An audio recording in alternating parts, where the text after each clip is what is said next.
Seringkali kebaikan Allah itu kita pandang dari sudutnya yang materi. Allah itu baik kalau kita punya harta yang banyak, tanah yang luas, pabrik yang di mana-mana. Sementara kalau cuma sekadar itu kebaikan Allah, terlalu sedikit orang yang mendapatkannya. Padahal kebaikan Allah tidak pernah berhenti dan meliputi seluruh makhluk yang hidup ini. Karena itu pada kesempatan jumpa sore ini, saya ingin mengajak kita melihat kebaikan-kebaikan Allah dalam bentuk yang lain. Bahwa kita diberikan harta yang banyak, itu kebaikan Allah. Diberikan tanah yang luas, itu juga kebaikan Allah. Diberikan perusahaan, pabrik di mana-mana, itu juga kebaikan Allah. Tapi tidak terbatas kepada itu. Ada kebaikan-kebaikan yang non-materi, yang malah justru itulah esensi kebaikan itu. Mari kita renungkan sebuah hadis di mana baginda Rasul bersabda, arba'atun man u'tiyahunna faqad u'tiya khairat dunya wal akhirah. Ada 4 hal.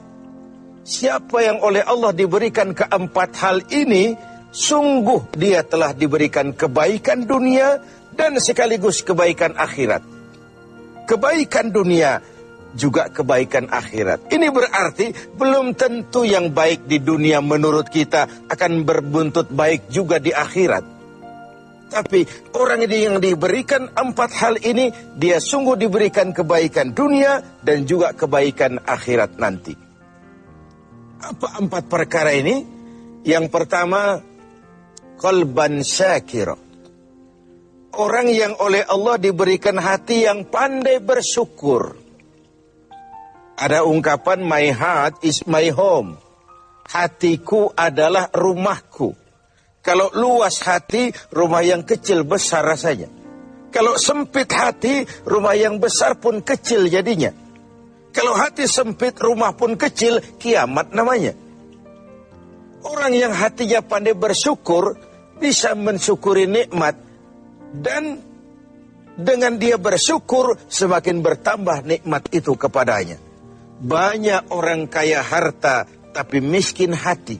Ini gejala zaman kita sekarang. Di tengah gemerlapnya harta, dia tidak tahu mau diapakan harta yang banyak itu. Orang-orang sufi menjelaskan bahwa kaya itu ada 2 macam. Ada kaya majazi dan kaya hakiki. Yang disebut kaya majazi, kaya artifisial. Lahirnya dibaluti harta, tapi hatinya miskin. Hidupnya sudah serba ada, tapi dia masih merasa kurang. Rumahnya sudah titik air liur orang melihatnya, tapi dia masih merasa belum apa-apa. Mobilnya berdecak orang kagum melihatnya, tapi dia rasakan itu pun masih belum. Maka dia selalu miskin. Dalam sebaya cukup dia masih merasa kurang, maka hidupnya pun selalu kekurangan. Orang yang diberikan hati yang kaya sungguh sebuah kebaikan. Hati yang kaya, hati yang luas. Kalau hati luas, tandanya 2, bisa mensyukuri nikmat dan tidak mengingkari apa yang diberikan Allah kepadanya. Tapi orang yang hatinya sempit biasanya tidak pandai mensyukuri nikmat. Dan lebih celaka lagi ini, tidak senang lihat orang lain mendapat nikmat. Orang seperti ini ya susah gemuk. Sudah tidak bisa mensyukuri nikmat, tidak senang lihat orang lain mendapat nikmat. Tetangganya beli televisi saja dia demam. Nanti tetangganya beli sepeda motor, dia makin gawat. Masuk rumah sakit. Di rumah sakit dengar tetangganya beli mobil, mati dia. Disiksa oleh perasaan sendiri. Begitu orang yang miskin hatinya. Orang yang diberikan hati yang pandai bersyukur, sudah diberikan kebahagiaan dunia dan kebaikan akhirat. Ini yang pertama. Yang kedua, walisanan zakira. Orang yang diberikan lidah yang pandai berzikir. Menyebut nama Allah dalam artian yang seluas-luasnya. Tasbih ya zikir, tahmid ya zikir, tahlil ya zikir. Tapi ada fenomena lain. Melihat apapun yang mengagumkan, dia kembali kepada Sang Maha Pencipta. Itu pun zikir.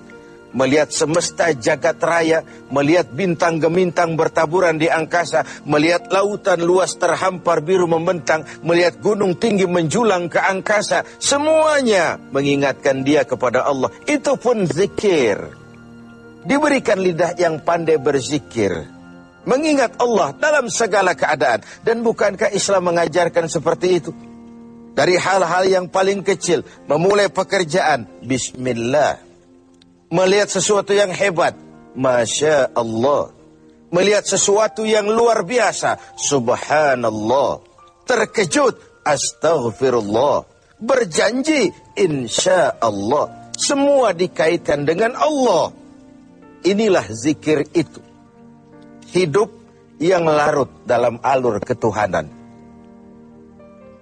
Yang ketiga, wabadanan alal bala'i sabir.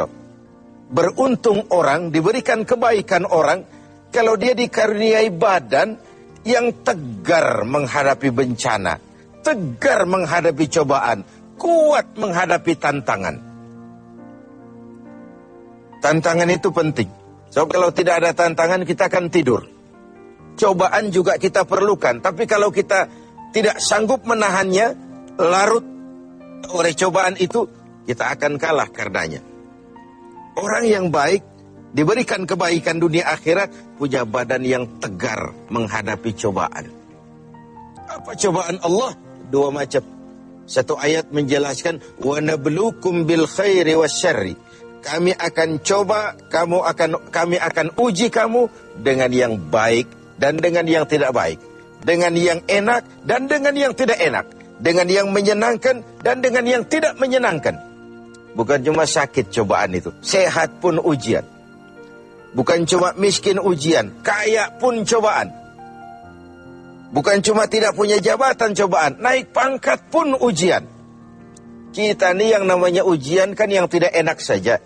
Kalau sudah sakit, ya Allah, sedang diuji. Sehat, lupa daratan. Miskin, ujian. Setelah kaya, lupa bahwa itu juga ujian. Fenomenanya apa? Banyak orang lulus ketika diuji dengan kemiskinan, tapi gagal berantakan setelah diuji dengan kekayaan. Ketika miskin dia hamba Allah, setelah kaya dia pindah menjadi hamba harta.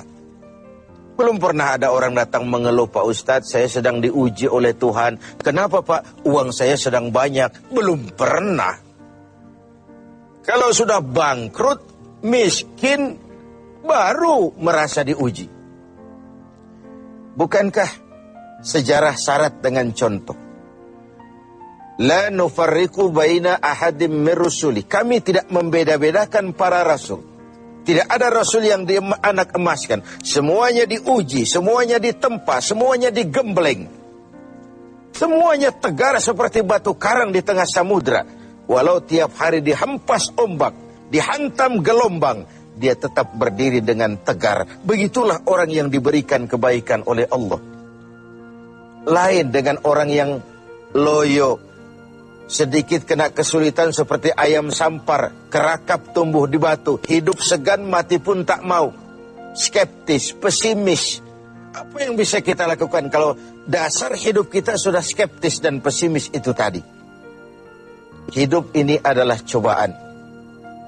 Semakin tinggi kualitas keimanan, semakin berat cobaan itu. Semakin kokoh berpegang kepada agama, semakin kuat pula cobaan datang menerpa. Yang terakhir, orang yang diberikan kebaikan dunia akhirat, wa zaujatan salihatan, diberikan istri yang salihah, pendamping. Tidak ada suami bisa sukses jadi apapun dia tanpa peran serta dan dukungan istrinya. Itu sebabnya baginda Rasul menikah dengan Sayyidatuna Khadijah. Apa yang jadi pertimbangan beliau?